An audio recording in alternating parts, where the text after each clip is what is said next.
Ministria e Jashtme e Egjiptit tha se vlerëson deklaratat e bëra nga presidenti amerikan Donald Trump për të mos kërkuar që banorët e ripit të Gazës të largohen nga enklava.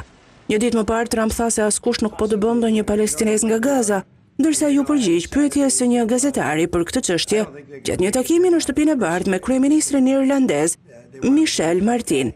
Ky qëndrim pasqyron një kuptim të nevojës për të parandaluar përkeqësimin e mëtejshëm të situatës humanitare në Gaza dhe rëndësinë e gjetjes së një zgjidhjeje të drejtë të qëndrueshme për çështjen palestineze, tha Ministria e Jashtme e Egjiptit përmes një deklarate. Trump kishte propozuar që SBA të merrte në pronësi Gazën, enklavën që ka përjetuar shkatrim të madh pas luftës mes Izraelit dhe Hamasit. Presidenti amerikan kishte deklaruar më herët se zhvendosja e palestinezëve do të bëhej me qëllim që territori bregdetar të zhvillohej ekonomikisht e të shndërrohej në një vend fenomenal ku kombësi të ndryshme do të mund të jetonin në paqe. Plani i Trump u kundërshtua ashpër nga bota arabe dhe vende të tjera.